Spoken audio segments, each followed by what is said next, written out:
Okay, great. So why don't we get started? Welcome, everyone. This session is a session for engineering students who are interested in engineering management, as well as students who are undecided about an engineering program. That's not exactly a negative. That's actually quite a positive to say, I don't know which one I'm interested in. So can you help me understand which one is best suited for me?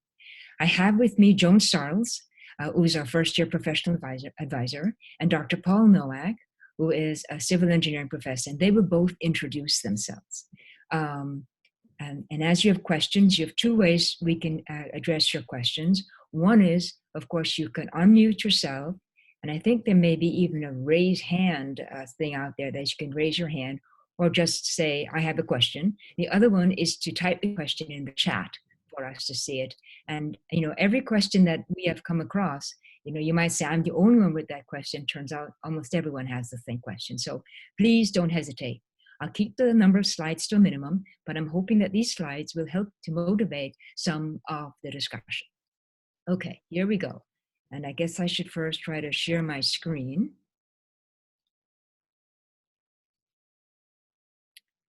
Okay, hopefully everyone can see this screen. And then play from start, hopefully this thing. Okay, so it's going to be very, very simple, not a lot of slides. So Paul, would you mind unmuting yourself and say a few things followed by Joan? Sure, I get to go first. I've been here for 27 years at Gonzaga. I'm the Associate Dean of Engineering, and I'm also Professor of Civil Engineering. I grew up in Buffalo, New York. They asked for a fun fact. I don't know how fun this is, but I've been married to my wife for 36 years, 4 children and 7 grandchildren. And I have 2 children that are GU alumni. One graduated in civil engineering back in 2013. Another one just as a general liberal arts in 2017. And I got one more in high school that's looking forward to attending and following in his brother's footsteps in civil engineering. Thank you, Paul. Joan? Unmute yourself, Joan. There we go. Sorry about that. This is Joan Sarles here, and I've been at Gonzaga for about 20 years now. And my son graduated in 2017. I am the first year advisor primarily. So those of you coming in, I will be working side by side with you to help you figure out your degree plan for the next 4 years. Crazy fact is, before I started working at Gonzaga, I worked for my brother, who was a general contractor, and they called me Tink the Mighty Hammer. Thank you, Joan. Okay, for those of you who are in the category of undecided, undeclared engineering, typically what happens is that you have 1 year to declare a major within the School of Engineering and Applied Science. We have what's called a common first year experience, even for the students who know which majors they'd like to really drill down in.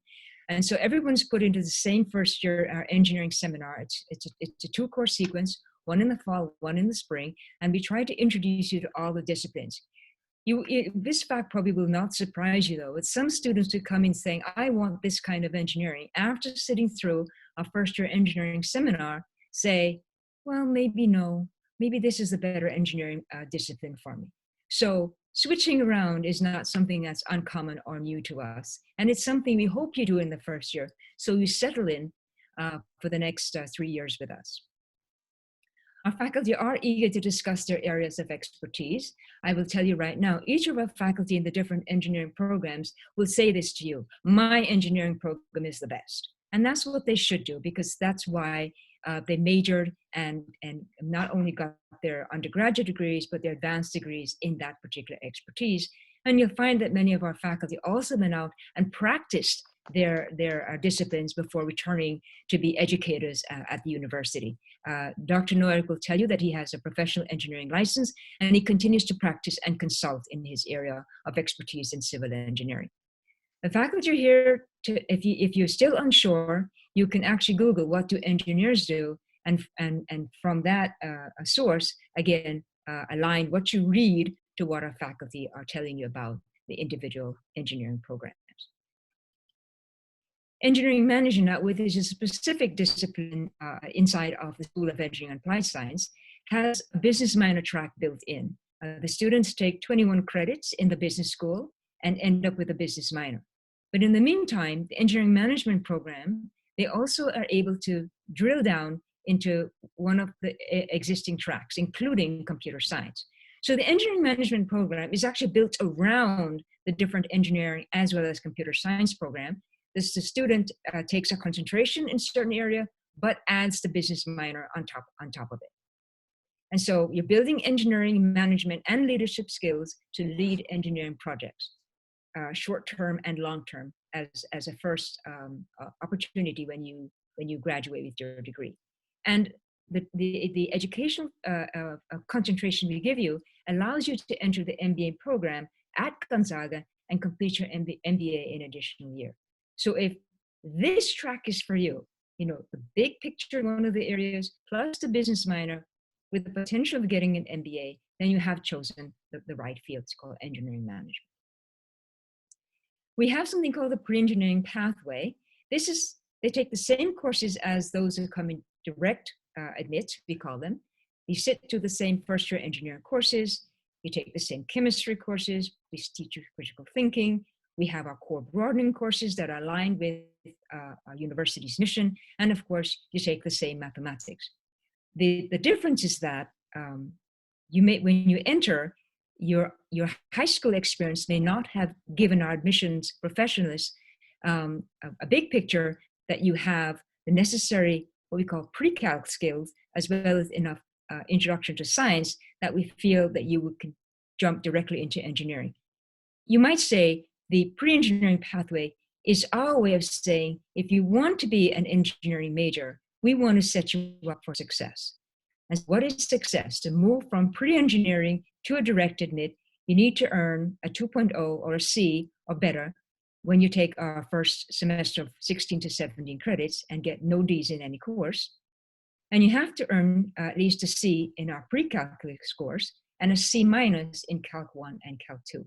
These are our indicators that you will be successful in engineering, because the engineering program is not a trivial program to major in. And our intent with the direct admits as well as the pre-engineering admits is that you graduate in 4 years. So you may have to take a summer course to catch up on your math or to stay on track with your cohorts. Another way to think of this is that some of our students come to us from places where they did not have an opportunity to be engaged with calculus or physics or chemistry through no fault of their own. That doesn't mean they can't be an engineering major.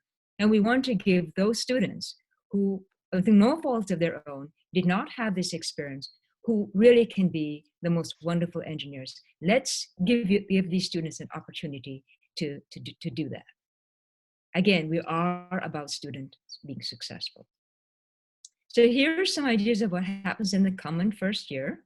You get exposure to all our engineering programs. We give you studios called hands-on learning. They're not quite labs, but they're studios. And some of the projects that are here, the students will be exposed to in teams. Robotic programming, circuit design, solid beam design, and pump performance. These are just some examples. The pump performance monitoring ties more closely with mechanical engineering. Circuits design and control ties more with electrical and computer engineering.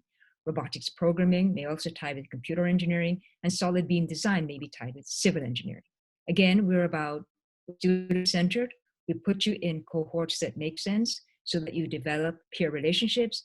And for the first time, we're putting you in teams because our workforce tells us that, industry tells us that when you actually go out and practice your discipline, you're not doing this in a solitary, you're doing this as a team, working with other kinds of technological areas. And then I close with the fact that you start with studios in your first year, you will end with your senior design projects. And this year we had over 60 senior design projects. We partnered with 35 industries in our community, including the industry as far away as Seattle. And that of these 60 senior design projects, students do define their own projects because they have been exposed to other ways of learning, for example, through undergraduate research experiences or close ties with the faculty doing some kind of independent study. We also have what's called Innovation Saturday, because we also want to expose you to how you can take your ideas, your creation, turn it into innovation, and potentially take that innovation into some kind of prototype or proof of concept. That's a natural track for an engineer to think about. You think about, what am I doing? But you also ask, who will it impact? And knowing my community, how will they use it? This is the other piece about what we do, is thinking about societal impact. We also are very proud of the fact that our faculty do advise our students after their first year. And as Dr. Noack will tell you, one of the things about advising is not just advising about what classes and making sure that you're on track to graduate, but our faculty are actually going to help you, if you're willing to let them do so, to help you with your career trajectory and, as Dr. Noack will say, and life, navigating life in general, because these are those very formative years when you are in college. Either you're going from ages 18 to 21 or 19 to 22. These are some of your most formative years, developing your character. Okay, we also want to brag about our facilities and lab spaces. We have some very common facilities and lab spaces. You can see some of the heavy machinery that our students are exposed to. And one of the most important things is also the practice of safety. I noticed the safety goggles on the students, and we're always making sure that our students are certified to work in our labs. On this side is what we call the Students Fabrication Lab. This is where our senior students go and do fabrication of their different prototypes. And then once again, they're working in teams and they're practicing safety and risks mitigation. I'll stop there and ask for questions. And the questions, I may not answer these questions, but Dr. Noack and Ms. Charles Joan will do their very best. So that's all I have to offer. And so this is the time when I'll end the show. I will stop sharing the screen somehow. I hope it stops sharing. Stop sharing the screen and open it to questions. And thank you all very much for joining us and for spending the time and listening to us. The floor is open. So I just have a quick question about computer engineering and computer science. Like, computer science, is that the coding part, and then computer engineering, like the actually building the computers, or what's the difference there? That's one of the differences. Computer science is more the programming aspects, the language, the algorithm development.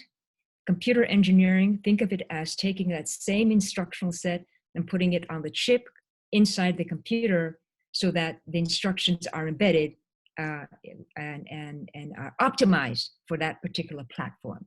Computer engineers work more closely with electrical engineers because of the circuitry, you know, the semiconductors or the chips that are in there. The computer scientists do more on the interface and the use of the machinery.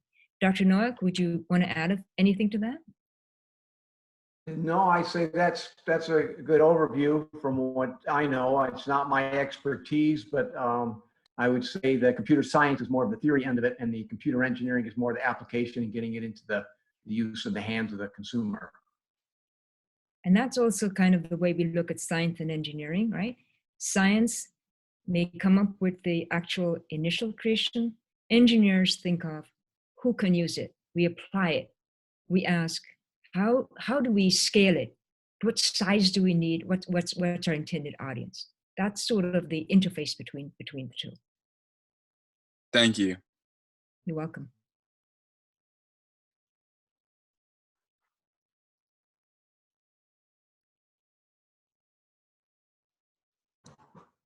Somebody's got to chime in. I've been done this before, and lots of questions will come up. Will everybody graduate in 4 years?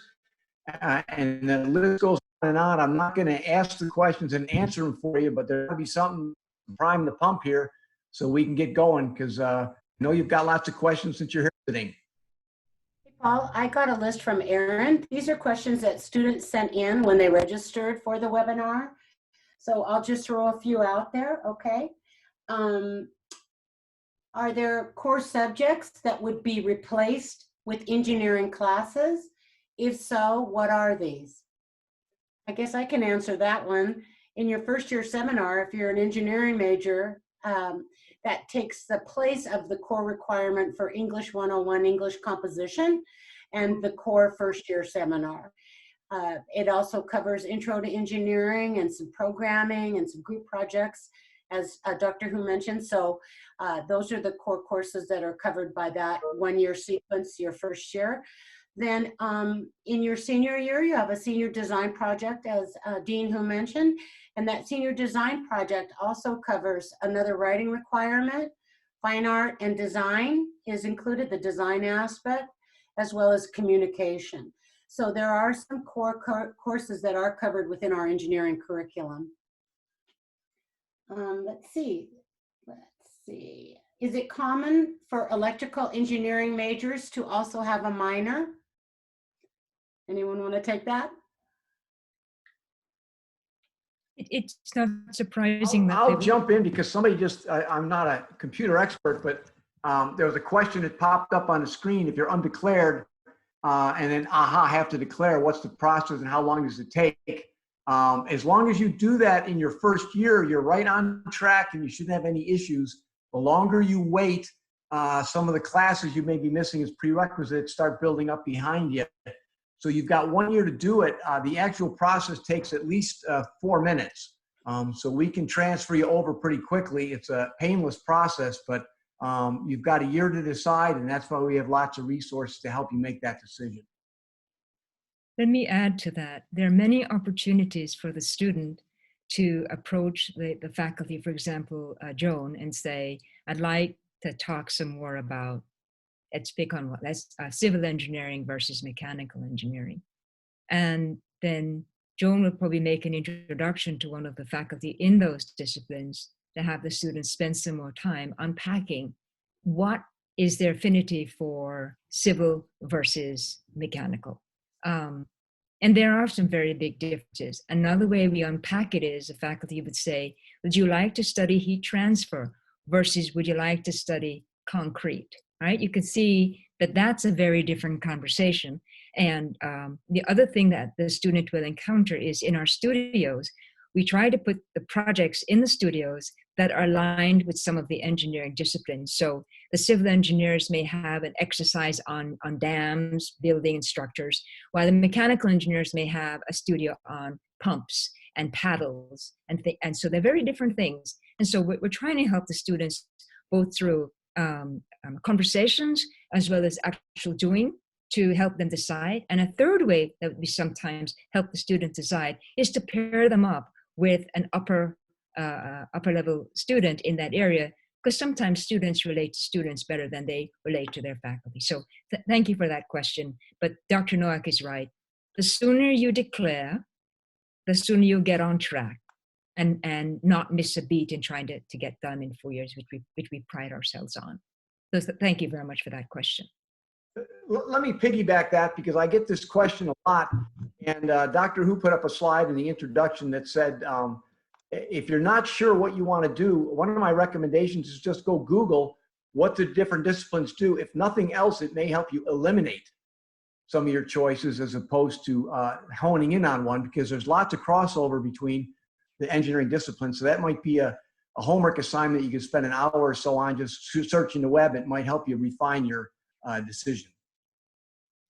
And occasionally, a student will double major. I've never seen a student double major into engineering, but it would not be unusual for someone like an electrical engineer to double major in mathematics, or someone in computer engineering to want to double major in computer science.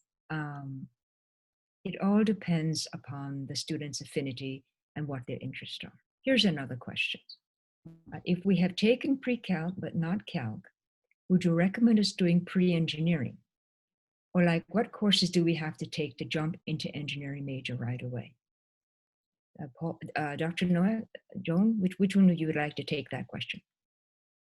I'll take that one, and Joan, you can chime in from the tropics a little later. But my take on it is, if you're unsure of your math skills, if you get admitted to Gonzaga, what I will do is send you down the hall to the chair of the math department, and they will ask you some candid questions, and you just need to be honest, and they can tell you exactly what math class you should be in.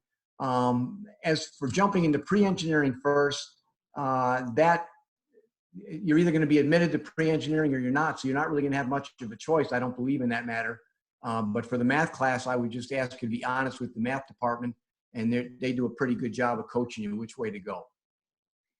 So Dr. Noack, I don't know if you're aware of this. They did just instigate this policy that everyone, it takes the ALEKS placement exam the summer before they start. So the students right now, if they completed their survey with the academic advising and assistance, they'll be asked to take the ALEKS test. And the ALEKS is a great way for us to put you in the right math class so that you're not way over your head, but you are learning and improving your math skills. So I would advise each and every one of you to do that ALEKS math placement test and also complete your survey for academic advising and assistance as soon as you can, because that's really going to help you decide what you do this summer. And if you need to do a little, maybe at your community college near your home, or Gonzaga has online classes over the summer, you might want to brush up on your pre-calc, get that trig done so that you can start in Calc 1 in the fall, or bump up to Calc 2. Wherever you place, it's an indicator of where you legitimately should be. But strong math skills are the basis of engineering and computer science as well. So that's a great question. So if you could do something in the summer to help yourself, it's a great idea. You're free to email me once you have ALEKS placement and you want some help, figure out what to do with that. I'd be happy to chat with you about that. Let me also add one other thing, is that if you have taken pre-calc, there's no reason why you ended up in pre-engineering. But that's not the only factor that puts you in the pre-engineering bracket. Our professional advisors look for other things, your exposure to other science and other factors that they weigh. In our own small way, what we're really trying to do is to make you to help you be successful when you come to Gonzaga. Joan is right. Math skills are going to be important, but they're not the end all to everything. But they certainly play a role in your success in completing our program. Thank you for that. Since there's no questions, let me throw something out there for you, prospective engineering students. I have had lots of prospective students in my office asking me with their parents, and should I do engineering? What discipline? The only question I will ask the student that wants to come in engineering is, why do you want to be an engineer? And if I hear it's good for society or makes a lot of money or this and that, that's fine and dandy. But what I want to hear, if you want to succeed, is that you like math and science. And those are the strong suits that you've got coming in. It's a rare bird that I find that comes into engineering that likes math and science and English. But some of you like all three. That's a real gift. But if you don't like math and science and you struggle with it, I will caution you that it may be a struggle to jump into engineering up front.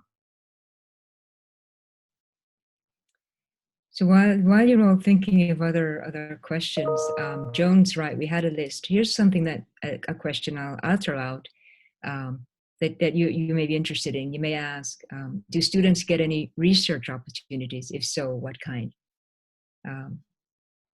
Dr. Noack, would you like to take that one about research opportunities? Yeah, there are over half the faculty do research with undergraduate students. Interest in a particular topic and doing some undergraduate research, I would encourage you to start knocking on doors and talk to specific faculty in the departments of what they do and could you hook up with them. And then once that goes, that gives you 4 years to develop a really good plan. You may end up with a nice paper and project or even a senior design project to the end of your 4 years. So if you have that interest in your repertoire, then start knocking on doors and ask questions. I'd like to add a few more dimensions to that young students are unaware of. And it's about these opportunities to work with the faculty. In the end, when you're looking for an opportunity, you will turn to your faculty and say, for example, Dr. Noack, could you write me a letter of recommendation? Could you say to a potential employer out there what kind of student I have been? And so, if all Dr. Noack can say about you is you took my statistics class, you took my construction class, and you did fine, that's not saying very much about you. So we couch these one-on-one experiences with our faculty as research experiences, but in some ways it's much more than that. It's a way for you to get that supervisory opportunity with our faculty to learn something more deeper about your profession, and vice versa, for the faculty to help you to develop innovative thinking, how you question things, how you develop along a certain line of inquiry.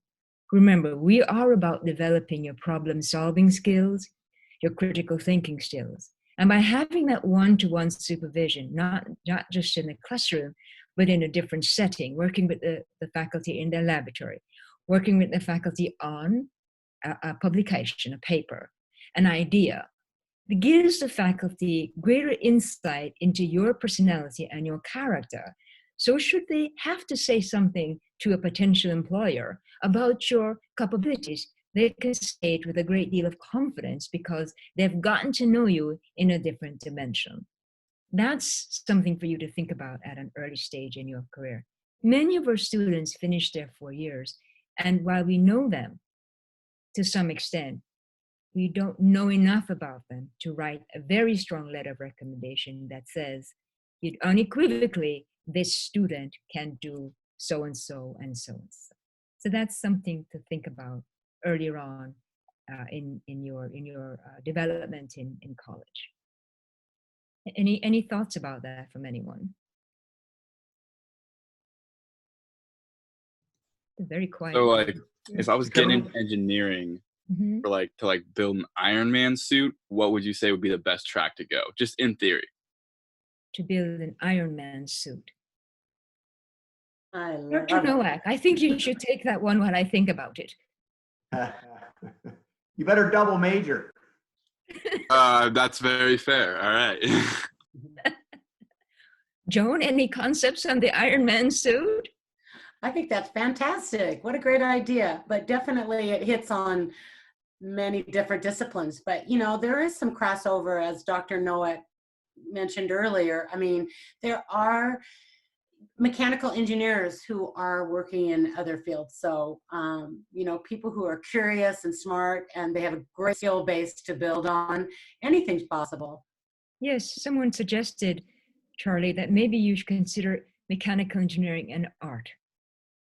Yeah. Right?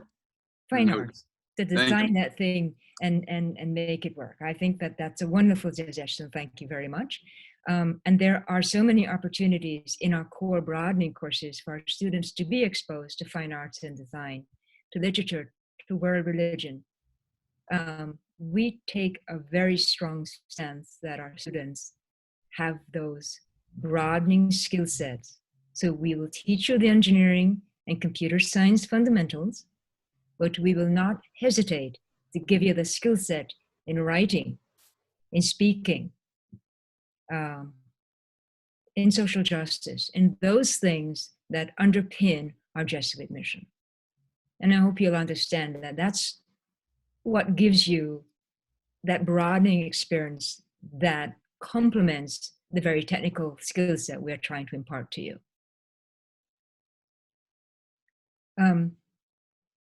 Here's another question that, here's somebody asking a question. I'm keenly interested in data visualization and thinking. This might be a computer science base plus another discipline. What would you say to that, Dr. Noack? For the Iron Man suit, or I'm? No, the chat session that the person wrote. I'm keenly interested in data visualization, and I'm thinking that might be more computer science based plus another discipline. It's probably computer science and computer engineering. It may be some art, but yeah, that's a good one. But computer science or probably computer science would be. That's so right. I'm thinking. We have definitely some courses in the computer science department that deal specifically with data visualization. And it's not, a major unto itself. It would be part of some of the upper division electives that you take within a computer science degree. Yes, I would add to that, data visualization could also encompass graphics, right? And we do have some, it's in computer science. But in addition to that, there's an old word that we normally use sometimes for that. That is the study of statistics, which means that you could be interested in perhaps a minor in applied mathematics in our mathematical department, where again, the concept of visualizing data, whether it's in model form or graphic form, would probably lend itself to understanding something about the statistical nature of the data set. In today's knowledge-based economy, data analytics, data informatics, visualization of data, computer modeling, those are indeed areas in which our students and our faculty are interested in exploring. I hope that's a little helpful. Here's another question that could get your interest is, what's something that most students should be most prepared for during their first year? What do you think, Dr. Nowak? What would you say you wish you knew then that you knew now to help our students be prepared? I think your best avenue is to get over the fear of coming to faculty's offices and for support, because I never know what's going to happen. And when I used to talk to all the incoming freshmen, and I share the story of my son when graduated from high school, and at the ceremony, it used to be when I was in high school, there was one valedictorian had a 3.7, but now I see the whole front row or 3 front rows stand up with valedictorian. You're no longer in Kansas. You're in a different avenue that you're going to probably need some support mechanisms. And I would suggest that you just start going into some faculty's offices and introduce yourself. And I have an incentive. I teach a freshman class, and I tell all the students, I have a jar of nickels on my desk. And if I don't know your name, I'll keep giving you nickels until I do. And get over the hump of the fear of going into these faculty's, professors' offices. But I would encourage you that the main reason most of us are at Gonzaga is because we want the students in our office, as opposed to a large state school where you've got 600 people in a chemistry class and faculty don't have the time to chat with you. Here's another question. Are the 3 laptop choices for the C's the only choices we have? Or are there certain things that the laptop needs to have? Let me take that one. We discovered this past spring, when we had to go to digital distance learning, that some of the laptops your students had could not accommodate the software that our students needed. So that means that when the students were on campus, we had set up certain computers, a minimal number of desktop computers that could host the software. But suddenly the software needed to be put on the student's laptop. And we found that there were limitations in some of the laptops we allowed students to have to bring to campus that did not fit our requirements. So it is an issue for us that you try very hard to bring the laptop with the specifications that we have asked you to do so. You can imagine that if we had to put a piece of software on your laptop and it ran so very, very slow, how frustrating it would be for you to be able to work with that piece of software. The flip side, though, is you might ask, why would the faculty want me to use a piece of software that would run so slow on my platform? What we're trying to do when we choose the kinds of software we want you to use is because we want to make sure that you are prepared with the latest technologies when you go into the workforce. What's the favorite computational tool that we use among the many disciplines? It goes by the name of MATLAB. We would not want to not educate you in MATLAB, so when you go out into the industry, you are not competitive. So that's why we have been very specific about what our laptop choices are, especially in engineering. In computer science, it's different. In computer science, they actually don't mind using 3 operating systems. They are open to using the Windows system, they're open to use the Mac operating system, and they're also open to using the Linux system. But that's the very nature of the computer science. In engineering, remember, we are applied, and we clearly want you to be equipped with a laptop that's not going to frustrate you as we continue to embrace the newer technologies and sometimes the larger software platforms out there. We just are trying very hard to make you as competitive as possible when you leave us here at Gonzaga. So it's not that we're trying to be so restrictive. We are trying to be too helpful in our own way. I hope that helps a little. Here's another question.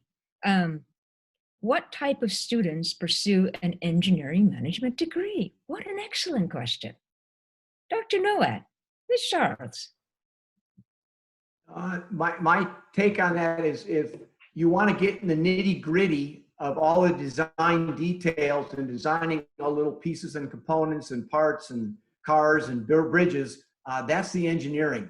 If you want to be the project manager that puts the different disciplines together, the business part, and kind of oversees in a grand scheme of things how the projects are run and organizes them, kind of as the leadership to put the pieces together and put the right engineers with the right business people and the right clients, that's what the engineering management people do. They're an overseer of the project, and they're not so much in the nitty gritty of the details of the design. And I will add to that is I'd like to think of the engineering management student who looks at the menu and can't decide if they want steak or lobster or pasta. And they say, why don't I try all three to some extent? I'll take a bite of this, 2 bites of that. But in the end, they see that in order for these 3 different types of menu items to be there had to be a greater picture. And that's usually the picture that underlines the resources, the accounting side, the planning side, the financial side, the operational side. And the student says, I'm interested in not really the specifics of the menu item, but how the menu items were actually chosen and put together. What was that process, and how do I manage that? That's that extra dimension that some students really come in with and enjoy learning about the fundamentals of mechanical engineering or the fundamentals of civil engineering, but not to the extent that they want to drill down in their junior and senior year into being just that kind of engineer. They actually think about it from a project operational standpoint rather than from the nitty-gritty detailed design standpoint. So I hope that helps you. And we find that our engineering management students, their vocabulary is actually probably the richest when they're finished. They're not the deepest, but they're the richest across the different disciplines. Okay, here's another one. Do you guys offer chemical engineering? Sadly, no, which is what I am. Chemical engineering is a very expensive engineering discipline. That if we had to do something along those lines at Gonzaga, the closest I could think of is materials, because materials would involve chemical synthesis or biochemical synthesis and characterization, which is that piece, that's the engineering piece. So the chemical engineer usually has a really strong background in chemistry and reaction engineering and organic and inorganic chemistry, but they didn't become a chemist. They became a chemical engineer because they also wanted to apply the characterization and the mathematical analysis, mathematical modeling to what they're trying to do. So the short answer is, the real answer is no, we don't offer chemical engineering. The next answer, though, is if we did offer something along those lines, it would be more closely aligned with material science, materials engineering. And we do have faculty with that expertise here in the School of Engineering and Applied Science. Other questions?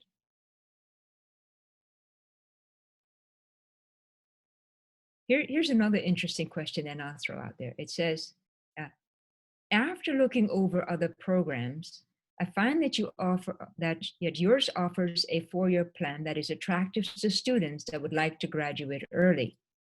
My question is, how is Gonzaga prepared to shape students into a high standard of education? The question is, how is Gonzaga prepared to shape students to a high standard of education? Dr. Nowak, any insights in that? Well, first of all, if maybe I didn't hear you right, but we typically do not try to get students out in less than 4 years unless they come in with some credits up front. That's just too much work to get it in with the scheduling. And if you saw Dr. Who's introduction to the original, I would say it's the Jesuit education that makes a huge difference compared to other institutions. And I believe that's why alumni and employers will come back with the surveys we send them, that we are more prepared than peers at other institutions. I'll share a little story with you. I worked for a consulting firm one summer, and the employer came to me, he was taking a class from me, and he said, you know, we hire these students from Gonzaga and they don't make me any money. But we hire these students from the trade schools and they make me a lot of money. And I thought, oh, you know, A, thanks for telling me. And B, do you still hire students from Gonzaga? And he said, you bet. What happens is Gonzaga has trained the students to be so well broad-minded. They're not detail-oriented, but what happens in 3 years, they are running projects for me. They are meeting with clients. They're running the show. So it's an investment that's well spent from his point of view. So it makes a big difference from the product coming out of Gonzaga versus somebody or a school that really doesn't have a focus on what they're trying to graduate as opposed to just credits. I think I'll follow that with, thank you for that, Dr. Noor. I think I'll follow that with, you know, if the students weren't so in a hurry to finish in 4 years, what else could they do if they were to finish in on the average, let's say 6 years, which is the national average out there? I'd say the student then would find so many other opportunities to take the technical electives that we offer. You know, we have small student to faculty ratio, small classes. And so, and we teach our classes often. And so, you know, if indeed a student doesn't mind finishing in more than 4 years, there'd be opportunities for independent study and taking more technical electives, because what the purpose of the technical elective is not that they have been in the curriculum for years. It's that our faculty are creating these technical electives because that's the need they see in their discipline. For example, if you were a computer science or computer engineering major, let's take a computer engineering major, and you said, geez, I came in with AP credits, I'm moving so fast in my program, I have room in my program to take a technical elective. What's a good technical elective that would be just in time for my graduation? It's not something that's old. And the one that comes to mind that's very prominent right now is cybersecurity. Cybersecurity was not on the books 8 years ago. And cybersecurity has taken on a whole different dimension. And so somebody who's in computer engineering might say, and a faculty who's interested could develop a technical elective in cybersecurity. And so the student would be able to take cybersecurity in their program if they have room for it. But that's what a student could do if they had room in their program or they wanted to finish, not in a hurry to finish after 4 years. But that's something to think about is what could separate our students is that if they came in with all these credits and were moving very fast and still had time, did not want to leave in 4 years, we offer cross-disciplinary technical electives as well, for example, in environmental studies, that could broaden the student in a different direction. So that's something I think that other schools offer these technical electives, but the way we structure programs so well that only there's only certain times in the program that they have time to take a technical elective. So that's sort of where I think that question was going. Here's another question. My online schooling is very lacking. What online learning should I do to prepare for next year?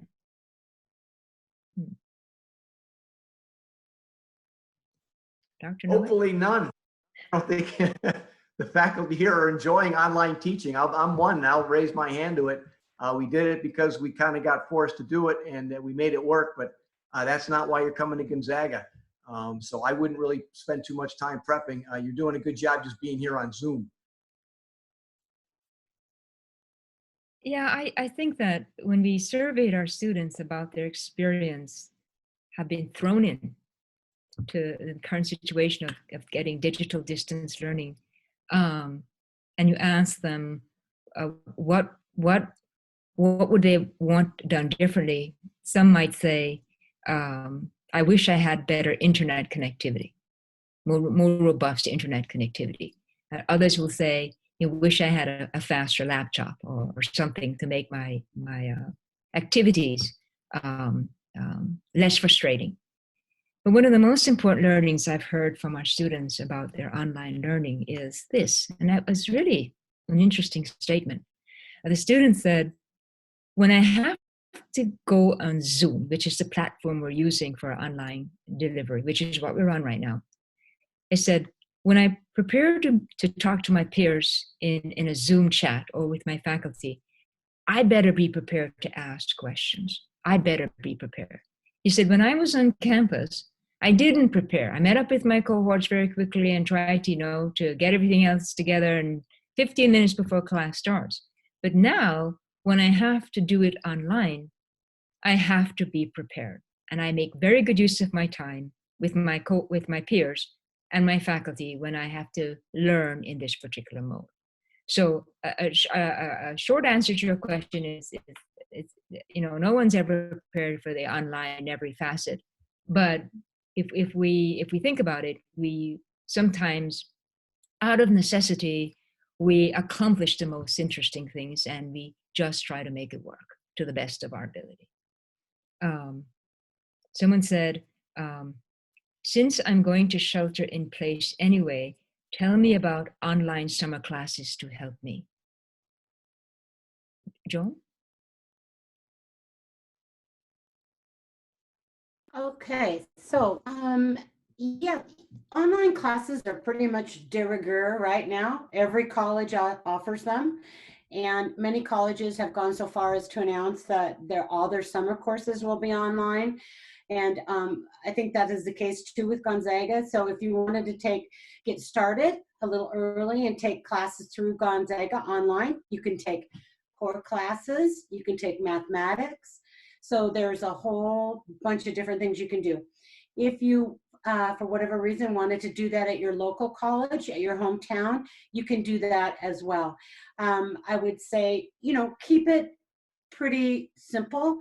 Take things, if you've taken a look at the curriculum for engineering or computer science, you'll see some common courses that are in our core. History, United States history, Western Civ. Of course, it does never hurt to keep your mathematics going because math tends to build on itself. So maybe take the next math that you need.